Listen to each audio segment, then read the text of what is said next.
Estamos ao... Bom dia, gente. Estamos ao vivo aqui do Travessias. Estamos esperando a Erika entrar. Como é que eu faço aqui? Erika.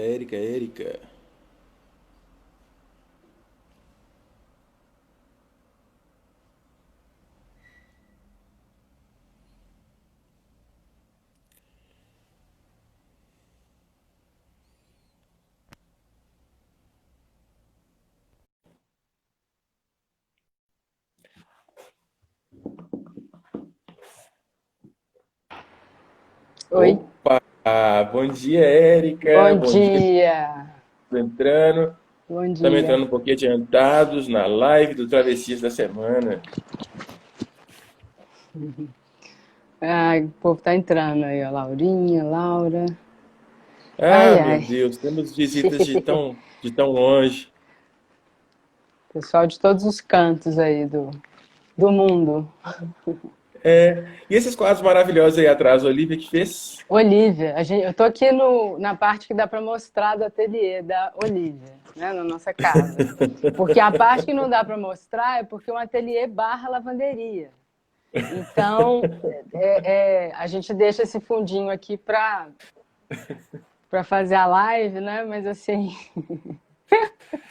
É isso, a gente está em casa, né? A gente está em casa, está sim, todo mundo em casa, vivendo essas dificuldades. Se a Aurora aparecer na live, a gente cumprimenta ela, ela me dá uma lambida sim, no rosto e sai daqui a pouco. sim. Hortelãzinha também tem participado dos meus atendimentos, às vezes, sabe? A maior parte do tempo ela é ela é engraçada, assim, na hora que eu acabo, eu encerro a sessão, ela vem, eu escuto a patinha dela assim, tic, tic, tic, tic, tic, tic. Mas tem dia que é muito atendimento, então ela fica de saco cheio, e aí ela vem antes da hora de acabar.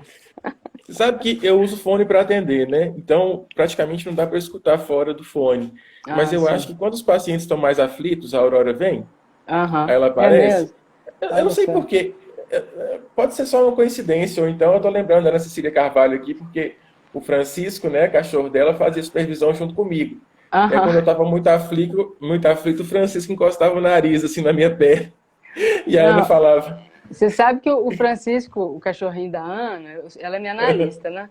Ele é impressionante, porque ele passava as sessões inteiras no colo dela. E um dia, mas foi assim, Alberto, numa hora que eu falei uma coisa, não sei o que, assim, muito, assim, ele interpretou, ele deu uma latidinha. Foi impressionante, assim.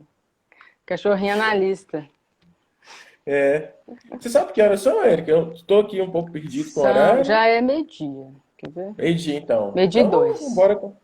vambora começar esse negócio, né, gente? Vamos embora. Estamos aqui hoje, eu estou aqui no conectado no Instagram do Travessias. Hoje eu não sou suplente, sou titular da pasta. E eu vou conversar um pouco com a Érica hoje. Meu nome é Alberto. Vou conversar um pouco com a Érica hoje sobre uma coisa que vem desde a semana passada, né? Assim, a semana passada a gente estava falando sobre como que a psicanálise ou os psicanalistas lidaram com os períodos super difíceis da história, né? Por exemplo, com os períodos de guerra, como é que eles funcionaram, como é que eles trabalharam durante esses períodos. E a partir disso a gente pensou em fazer uma live sobre o Winnicott, sobre como que ele trabalhou no período de guerras e como que a personalidade dele, a teoria que ele construiu a partir desse trabalho, tem grande influência do período de guerras na vida dele e da forma como ele trabalhou, não só dentro das guerras, mas também no pós-guerra, atendendo crianças, né? Sim. Winnicott e o que ele aprendeu com a guerra, o que ele pode ensinar para a gente com a experiência dele de atendimentos durante tragédias. A Sim. Érica Espírito Santo fez o doutorado dela sobre adoção internacional e, em grande parte, utilizou a obra de Winnicott para ajudar a gente a entender ou a conversar sobre isso. Sim. Érica, e aí? E aí, tudo bem, né? Bom, eu e o Alberto, a gente conversou um pouquinho, pensou um roteiro e tal, uma coisinha assim para falar. E acabou, Alberto, eu acho um jeito bom assim da gente começar. Estão me ouvindo bem, né? É, é pensar assim, nesse momento, né? Você estava comentando aqui, eu aqui no ateliê, barra lavanderia, tá todo mundo em casa.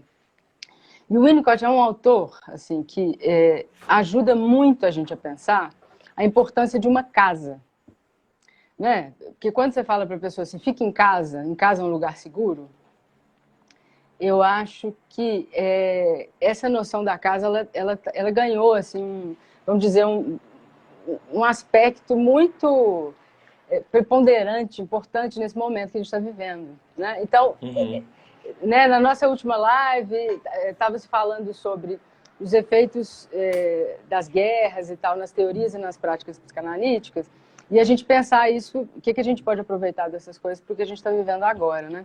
Então, eu fiquei pensando mais uma vez assim, nessa importância do Winnicott para pensar o que acontece, né, quando a gente não tem uma casa ou quando a gente precisa sair da nossa casa, e agora, né, o tanto que é importante a gente ter essa casa. E quando ele usa esse termo, né, tanto no sentido da casa física, né, assim, arquitetura da casa e tal, mas isso não é o mais importante, né, assim, como que é a casa, como que é a parede, mas muito mais essa casa como uma morada, né? Nossa casa, digamos, nossa casa subjetiva, como que ela se constitui, sabe? O que faz a gente se sentir a gente mesmo? Acho que esse é o ponto fundamental. Quando ele fala de casa, né, ou de lar, ou de home, é nesse sentido. E o tanto que a gente nasce sem casa. Para a psicanálise winnicottiana, a gente não nasce com uma morada. Essa morada ela é construída, né? Ela é construída a partir... E o que eu estou chamando de casa é a sensação, né? A gente saber que a gente é a gente mesmo. Né? Se a gente... essa sensação de integridade do eu, né? Assim, vamos lembrar da frase famosa e polêmica, né? O bebê não existe. Isso. Porque aí, você olhando para o bebê, você olhando para a pessoa, você olhando para a casa dela, você acha que está tudo ali. Quem está de fora vê as duas coisas, o bebê e a mãe. E o Winnicott, ele constrói a teoria dele muito para dizer dessa constituição, que ela é feita ou não, precariamente ou suficientemente bem feita, a partir da nossa primeira morada, né, que seria, essa primeira morada, seria o colo da pessoa que carrega a gente, né, que é a nossa casa, a nossa primeira casa. Nesse sentido subjetivo, né, a casa da qual a gente tem lembrança, que a gente carrega uma espécie de constituição estética, dos cheiros, da sensação de estar segura, da sensação de pertencer a algum lugar, né? E como que essas coisinhas, todos esses detalhes, esses rituaizinhos que são tão importantes e dos quais a gente está tão sentindo falta hoje em dia, né? Como que eles fazem parte da nossa Constituição, como que fazem parte dessa sensação de a gente pertencer, né? Ao mundo, à sociedade e tal.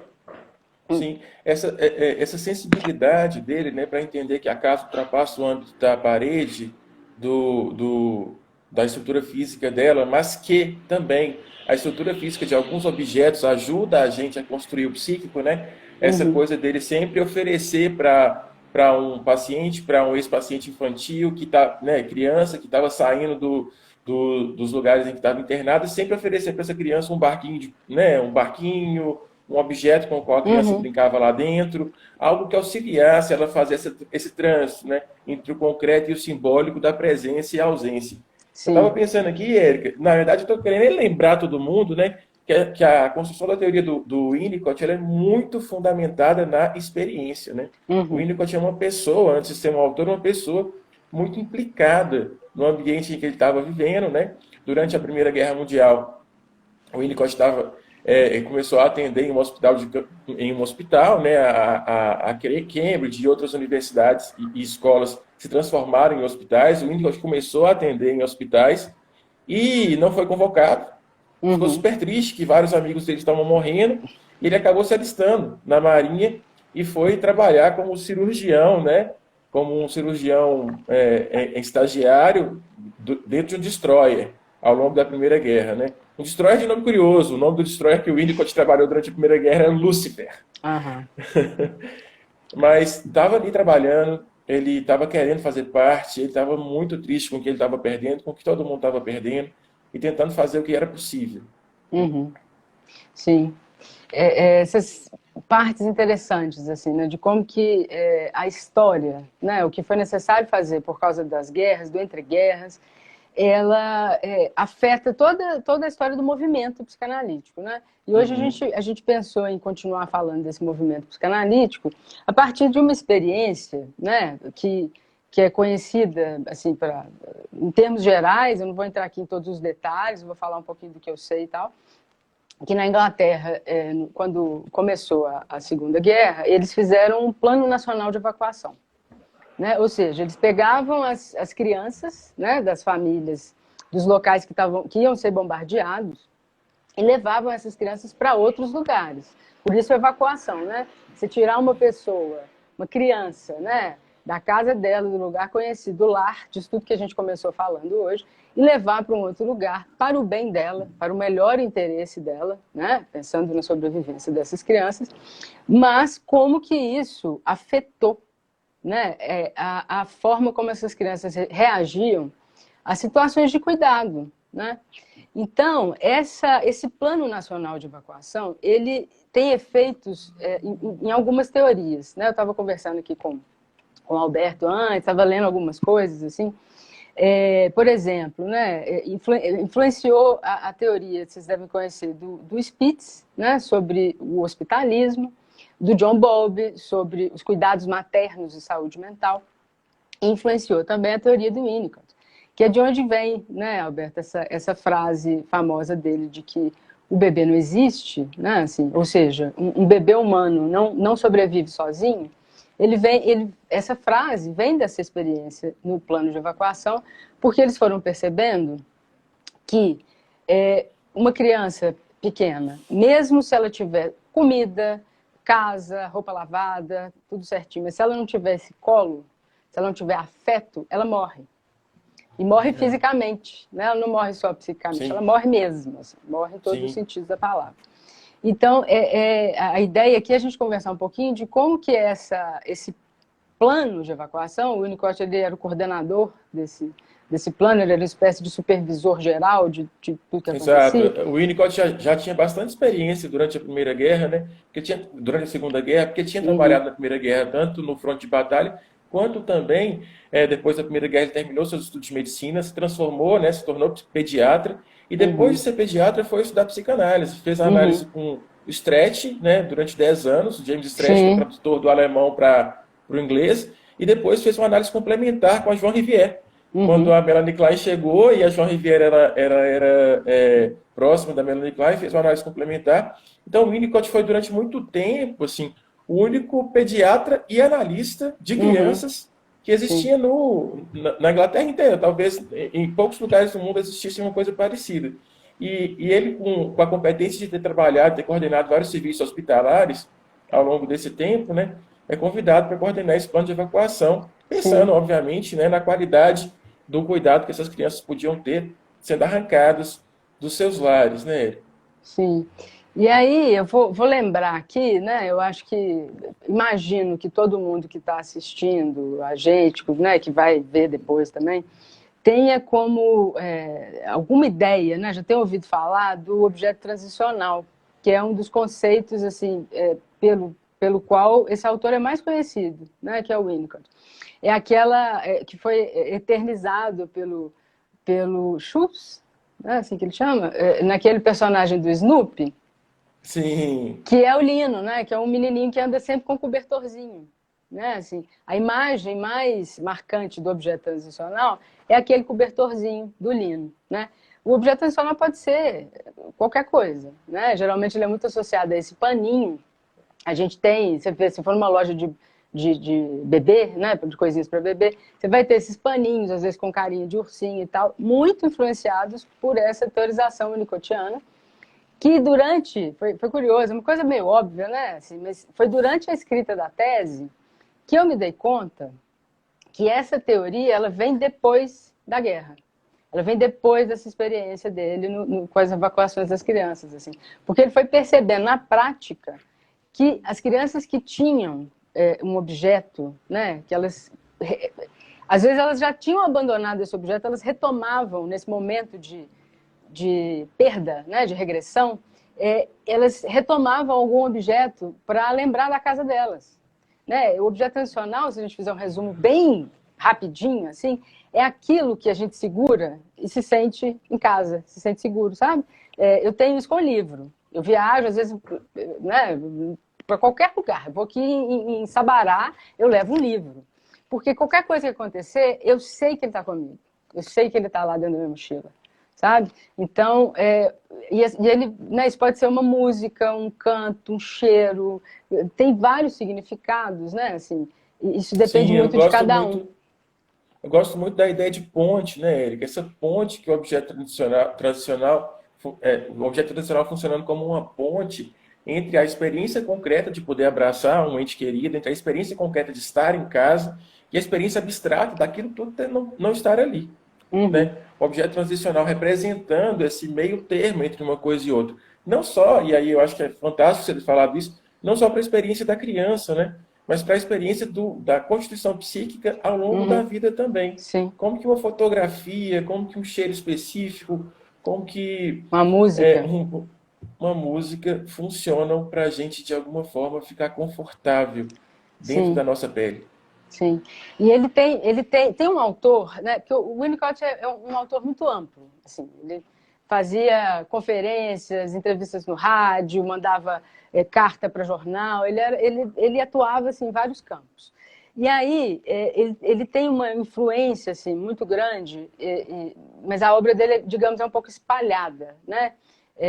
E aí tem alguns autores que eu gosto muito que são comentadores da obra ou leitores da obra. Um deles é o Gilberto Safra, ele tem esse livro aqui, ó, que chama A Face Estética do Self, Uhum. que é um primor, uma coisa espetacular, que ele chama muito a atenção de como que o Winnicott dá valor para essa coisa estética. Né? E não é estética de crítica de arte, não. É estética dessas coisas que a gente está conversando aqui, né? Do cheiro, do gosto. Essas coisas que, se eu te perguntar, assim, ô Alberto, o que era quando você era bebezinho lá, que tinha um balanço, um cheiro, qual que é o ritmo e tal? Provavelmente você não vai saber me responder. Assim, Uhum. mas uma vez que você chega lá na sua terra, né, e chove à tarde, dá aquele cheiro, assim, vem uma sensação. Você pode falar pra gente disso? É bom de falar disso, não, Alberto? Tem essa Nossa, sensação de. Diga. eu cresci na fazenda, né? Então eu sou muito atento aos cheiros da manhã, que sempre à noite cai o orvalho e as plantas ficam com aquele cheiro característico, o cheiro da terra molhada de manhã, e o cheiro que precede as chuvas, né? Aham. Aquele cheiro que vem da terra molhada num lugar distante que avisa, alerta que a chuva está chegando. Uhum. Aquele cheiro tem o, o, o gosto de casa. Aquele cheiro, Sim, ele antecipa o sabor de estar em casa. E eu estou pensando aqui, Eric, como que de alguma forma o Winnicott estava trabalhando ao mesmo tempo, coordenando todo um serviço, tentando fazer isso com inúmeras crianças, né? Ele sim, supõe, a Claire Winnicott fala que ele supõe que atendeu cerca de 60 mil crianças ao longo da vida, sim. trabalhando nesse serviço, e como que ao mesmo tempo, assim, ele sabia que ele precisava estar lá, ele defendia que ele precisava estar lá, mas ele confiava a muitas pessoas a tarefa de estar lá, com um trabalho em grupo para ajudar essas crianças, né? Sim. É, eu queria lembrar um pouco, assim, só fazer um brevíssimo percurso, né? Porque a gente soltou essa do objeto tradicional, minha mãe está aqui falando, né? Que nos trazem conforto, é exatamente essa sensação, assim, né? É uma sensação de pertencimento, que nem o Alberto estava descrevendo, né? Quando ele vai chegando, o cheiro, o gosto, por que você gosta de acordar de manhã e não no final da manhã, né? Isso tem muito a ver com a sua sensação de pertencimento nesse mundo. E o Winnicott fala disso, assim, ao longo de toda a obra, mas tem alguns autores que ajudam a gente a localizar isso melhor nesse autor, sabe? Eu, na experiência lá do doutorado, que eu finalizei no exato dia 16 de março desse ano, no dia seguinte a gente estava todo mundo tracafeado dentro de casa, né? No dia 16 foi a defesa lá da minha banca. Eu tive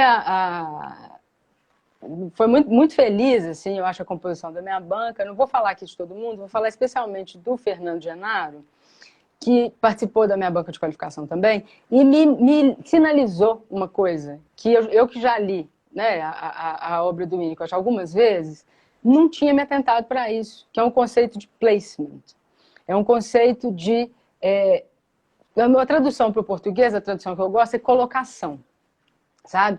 E aí, esse conceito, ele vem, de novo, né, dessa experiência no período da guerra e no pós-guerra, porque você colocava uma criança, tirava ela do lado e colocava em outro.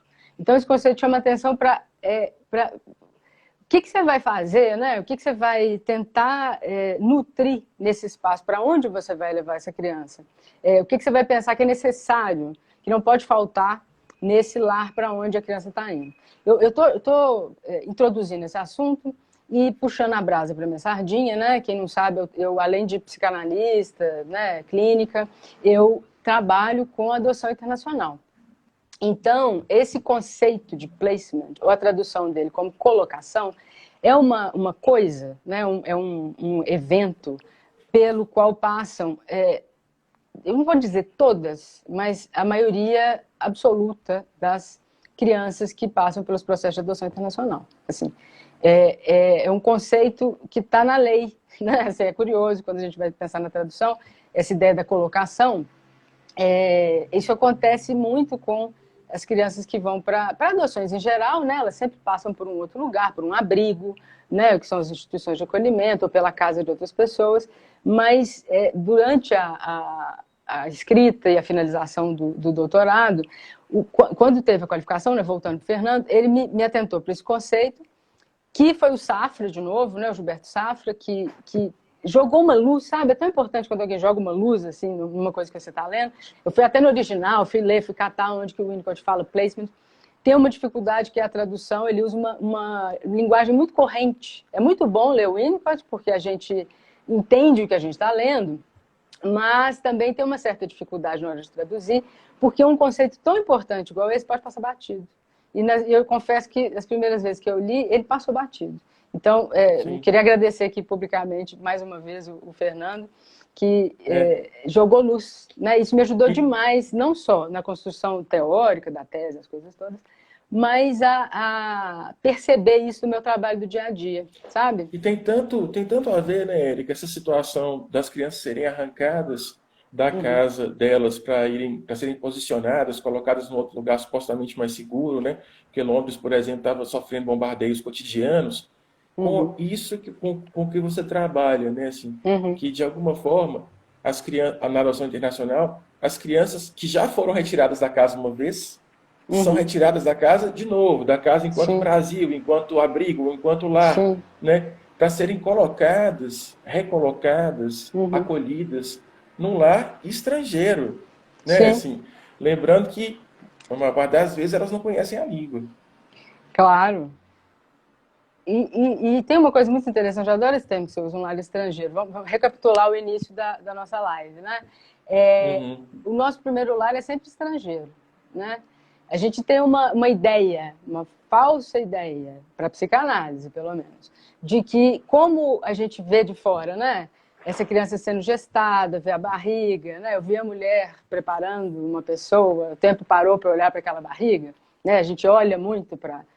A psicanálise faz muito isso, né? Olha para aquela barriga e tenta entender em que ponto que aquele bebê que nasceu se torna um sujeito. Para aquele bebê que nasceu, o Winnicott faz esse exercício o tempo inteiro de tentar pensar dentro da criança, o que acontece com ela. Essa primeira casa, ela é estrangeira.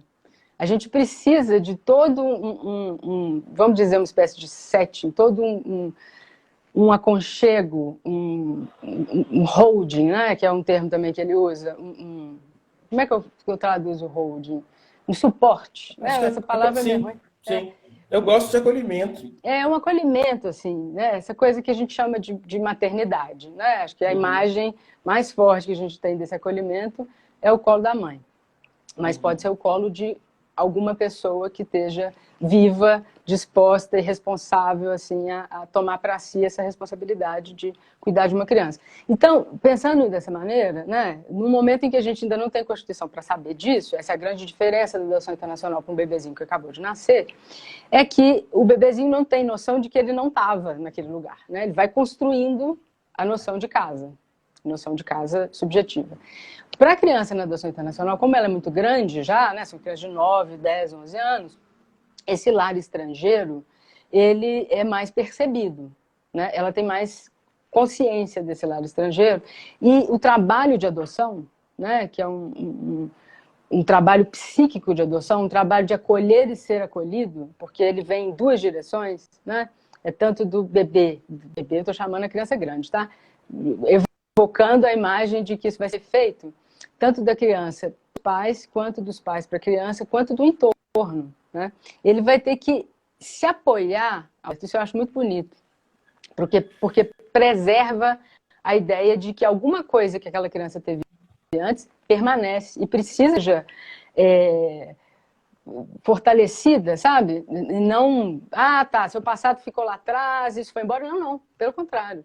Quanto mais experiências boas essa criança tiver antes, mais ela vai ter onde se apoiar para reconstruir alguma coisa que precisa ser reconstruída desse lar. Primeiro. Sim, né? o pessoal está lembrando aqui que a noção de holding pode ser traduzida por sustentação, sabe? E acho legal esse termo, né? Muito interessante. Sim. Essa coisa da sustentação não só de um corpo num espaço, mas sustentação de um psiquismo acolhido, né?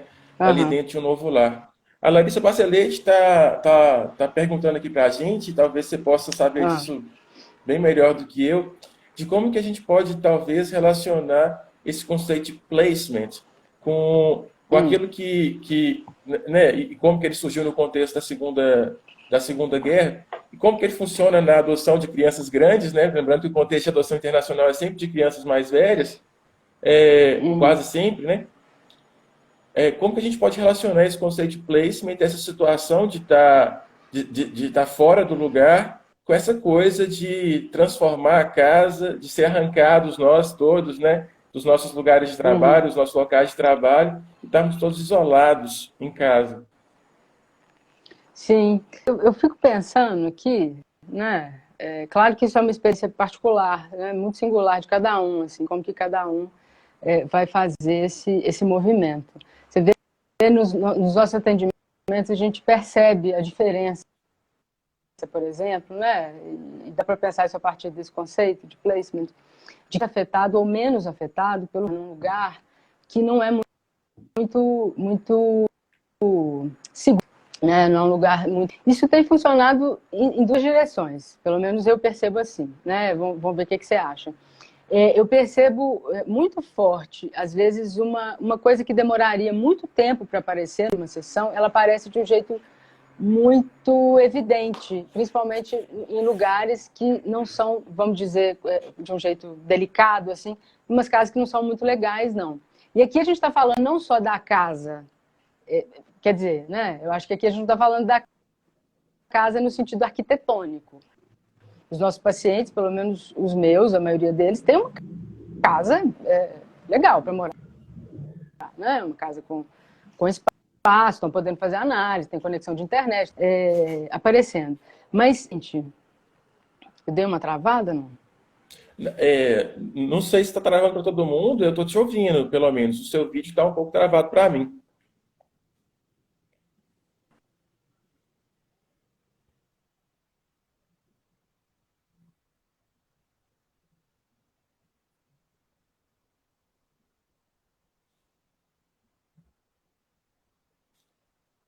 Não estou sabendo se travou para mim, para a Érica.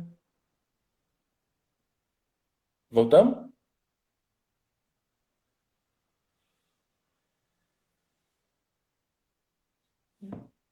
Não estou te ouvindo, Érica. Deixa eu tentar passar para o Wi-Fi aqui, às vezes está melhor para mim.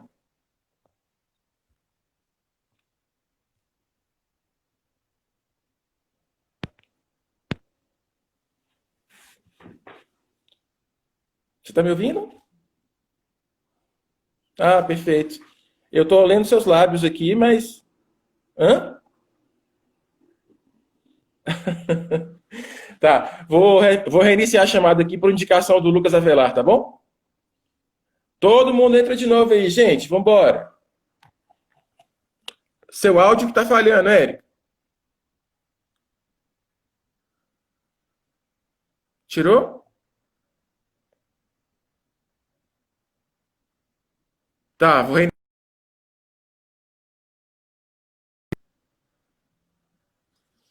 Bom, eu tirei a Erika aqui da live, mas ela já vai voltar a entrar. Assim que ela entrar, eu chamo ela de novo. É,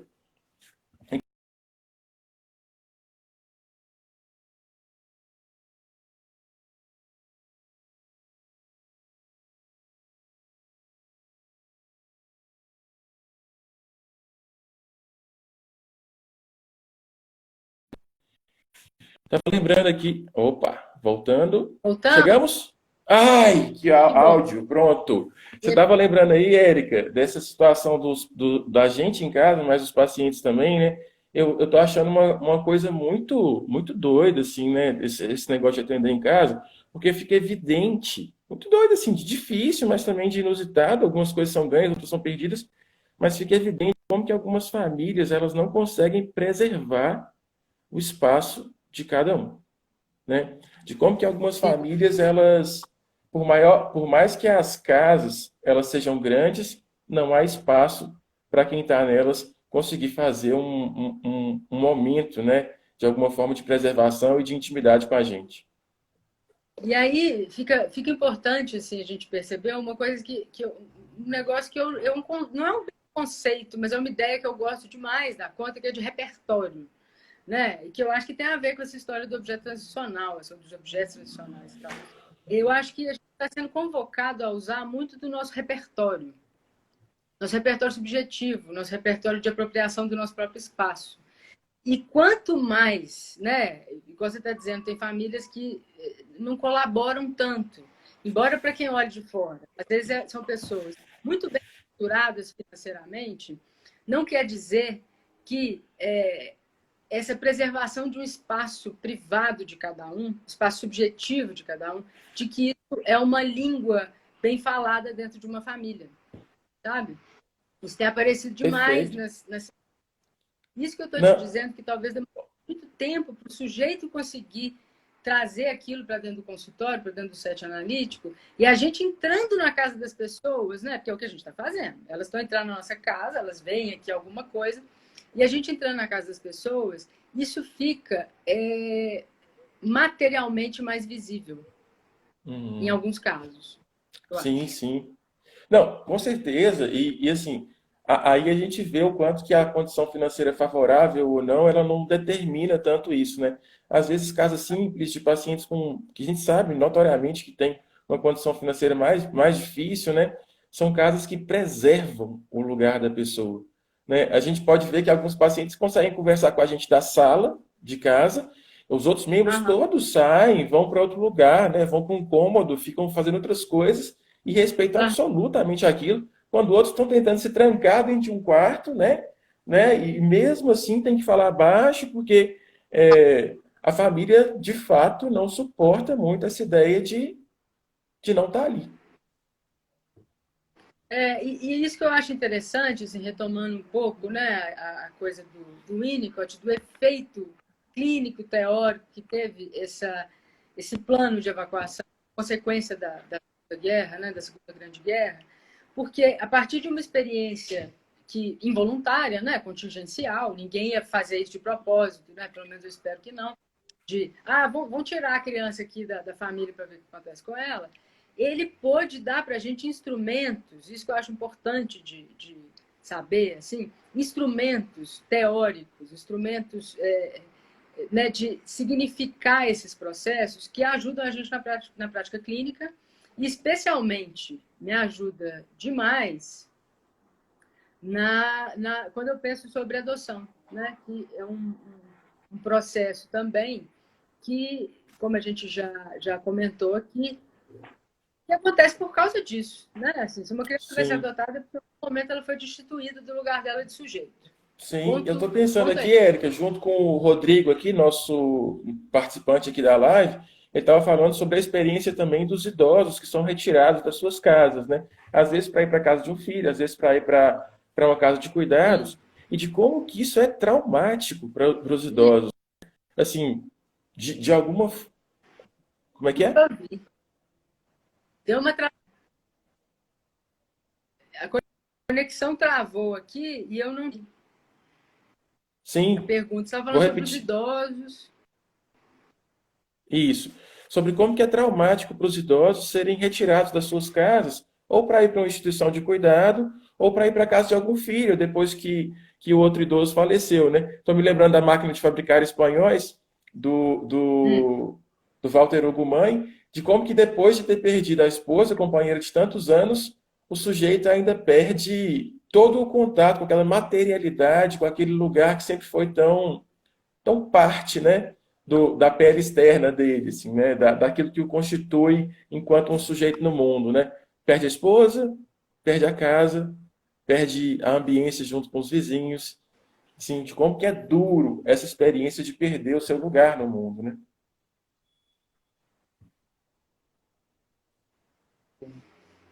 Estou travada aqui, não sei se vocês.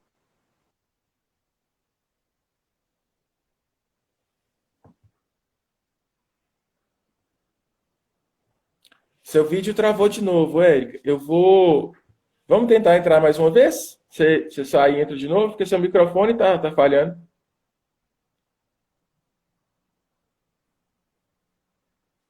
Vou te desconectar aqui.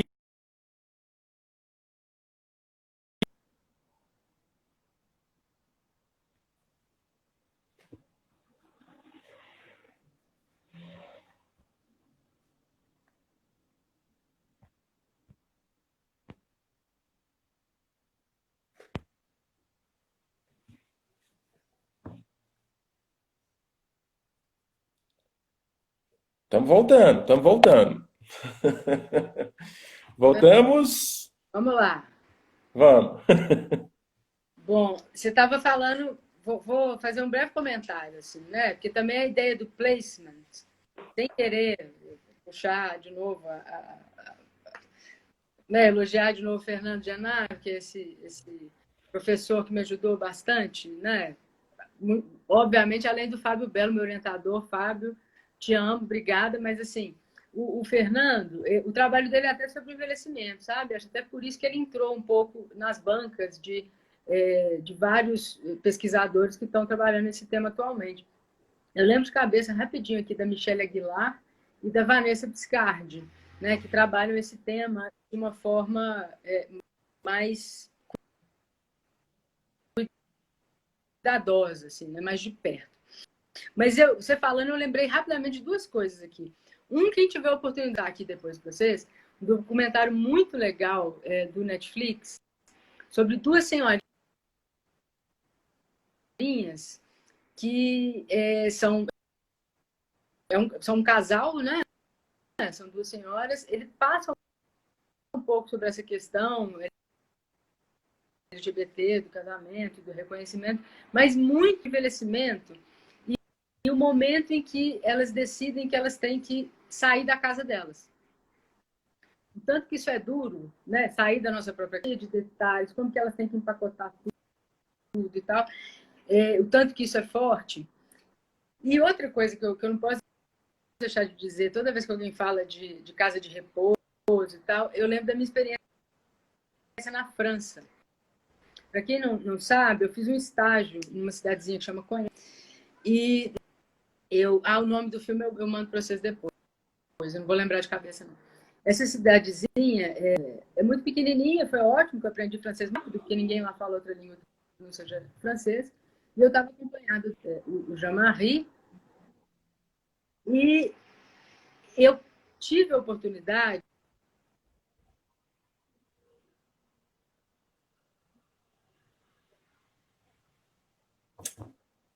Ô, Érica, eu parei de te ouvir de novo. Acho que a sua conexão tá um pouco ruim. Faz de novo essa cara, ficou muito boa, vai virar meme. O dó travou de novo. Ai, meu Deus. Você tá conectado no Wi-Fi ou no 4G?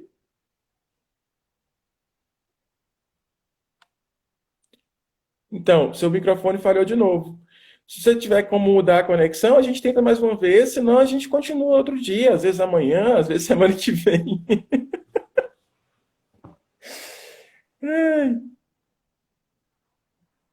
Tá. Então, áudio da Érica não está funcionando aqui.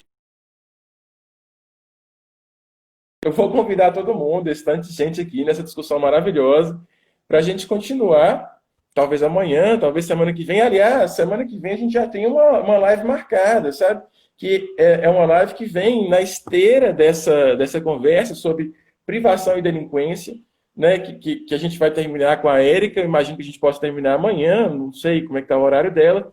A gente vai conversar sobre privação e delinquência dentro da obra do Winnicott, de como que ele trabalhou essa inversão, né, que às vezes acontece, que muitas vezes acontece, né, na nossa sociedade, de culpar o sujeito, Érica pedindo para entrar aqui de novo, bora ver se ela entra, de culpar o sujeito, né, que acaba tendo um comportamento antissocial por toda a privação que ele viveu e pela resposta a essa privação enquanto comportamento. Tá me ouvindo, Érica? Eu tô.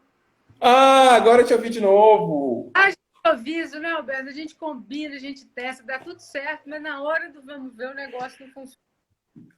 Sabe o que eu tô achando? Tô achando que essa live tá muito cheia, isso é uma coisa maravilhosa, e por isso que a nossa internet está travando, assim. Claro, com a Érica falando, a live vai estar cheia mesmo. Érica, o que você acha da gente falar um pouco sobre a privação e a delinquência, e conceitos que o Winnicott trabalhou bastante também a partir da experiência dele da Segunda Guerra, e aí a gente já consegue caminhar para um encerramento da live, já falando um pouco sobre a live com a Larissa semana que vem. Tá ótimo.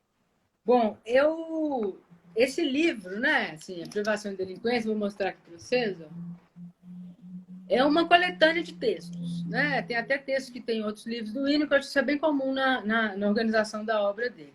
São textos muito influenciados por isso que a gente está retomando aqui hoje, né? Assim, muito influenciados por essa experiência, né, durante a guerra e do pós-guerra, de entender como que quando você retira uma criança de um ambiente, do ambiente dela, né, privação para o Winnicott é essa privação de afeto, essa privação de você perder aquilo que você tem de mais essencial, de mais fundamental. E o que pode levar a uma espécie de colapso subjetivo, né? Assim, você perder, por exemplo, a relação entre psique e soma, né? Entre seu psiquismo e seu corpo.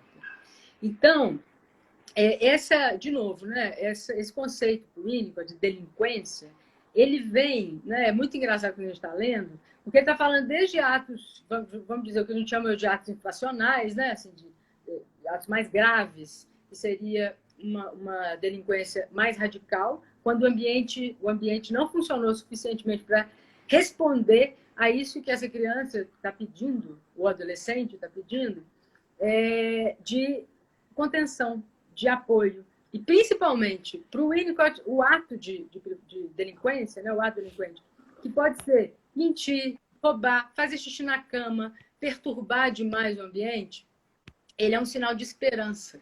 Quer dizer que tem alguém ali vivo ainda dentro desse sujeito que é capaz de pedir, exigir, acho que exigir é uma palavra melhor, exigir desse ambiente de que ele devolva a ele aquilo que ele perdeu.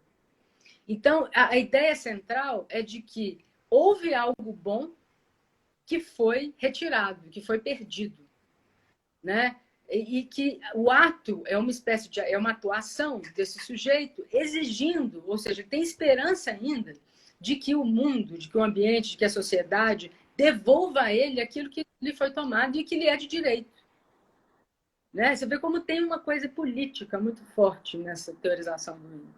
Ele não está falando só de uma teoria, uma coisa assim abstrata, não, ele está falando de coisas que ajudam a gente a pensar situações cotidianas, desde pequenas coisinhas dentro de casa, né? Assim, a gente está pensando agora nesse contexto da pandemia, vou falar uma bobagem aqui, né? Uma coisa assim, mas pessoas como eu, assim, que tinham uma dieta um pouco mais estruturada, seguiam a regra ali mais bonitinho, fica comendo chips, fica fazendo... Pode parecer um detalhinho bobo, mas é desse tipo de coisa que a gente está falando, né? Uma tendência antissocial é como se eu dissesse, com esse meu ato, que eu queria muito ter de volta a possibilidade de escolha. Eu queria muito ter de volta o que para mim é muito importante, que é estar numa mesa, ao redor de uma mesa, conversando com os meus amigos, comendo o que eu quiser, tomando uma cerveja, de preferência uma IPA, tomando um café, sabe? A ideia que traz é exatamente a mesma. Para o Winnicott não tem diferença na origem se o que eu faço é mais violento ou menos violento. É uma tentativa de... É uma exigência de ter restituído de volta alguma coisa que eu tenho por direito e perdi. Me foi Oh, meu tomado. Deus do céu! Érica, nós estamos travando novamente. Meu Deus do céu! É isso aí, gente. Estamos travando novamente. Acho que a gente pode fazer uma proposta aqui, hein, Érica? A gente pode convidar todo mundo para a live da semana que vem com a Larissa e o Lucas, né? A tese da Larissa tem tudo a ver com isso, né? Na dissertação a Larissa trabalhou, inclusive, o caso Dexter, né? Como se o Dexter pudesse ser um caso a ser estudado, em que o Dexter, de fato, assim, existe todo um contexto em que projeções de violência daqueles que o rodeavam produziam essa violência nele, né? E de como que a privação, de como que a violência, a delinquência, esse comportamento agressivo da pessoa posteriormente, ela é uma resposta a inúmeras privações que ela sofreu ao longo da infância. Agora a gente está te vendo de novo, tá? Acredito que você pode falar.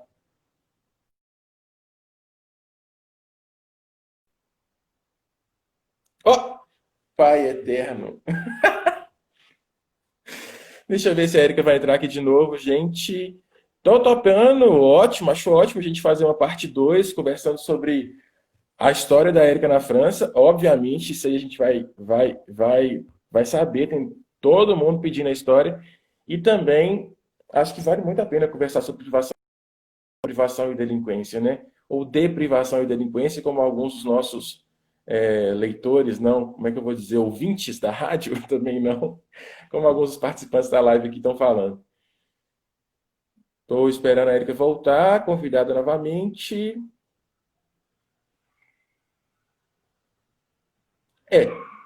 Bom, a gente está aqui toda sexta, ao meio-dia, lembrando a vocês travessias, né? Que a gente está, obviamente, tentando fazer ao longo desse tempo.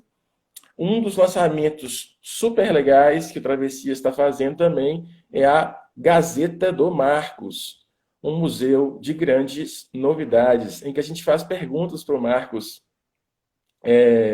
o nosso historiador do grupo, e ele vai contando curiosidades sobre a história da psicanálise ao longo da semana em Stories. Tá. Tô concordando com todo mundo. A Érica precisa de uma segunda parte. A gente faz assim. A gente já tem combinado a live com a Larissa semana que vem, porque é uma live que introduz um curso que ela vai ofertar. E aí a gente pode também discutir ao longo da semana, Paula, se a gente pode mudar a plataforma, passar para o YouTube, para alguma outra plataforma que seja um pouco mais estável. Concordo demais. Gente, vou encerrar. Vou encerrar. Dou-lhe uma, dou-lhe duas. Um abraço para todo mundo. A gente vai informando aqui no Insta do Travessias como que a gente vai fazer essa parte 2 aí com a Érica, os casos sobre a França e o conceito de privação e delinquência do Winnicott, de como que ele viu isso dentro da guerra, né, naquela experiência dele. Um abraço para todo mundo, boa sexta, bom almoço, bom final de semana. Fica em casa.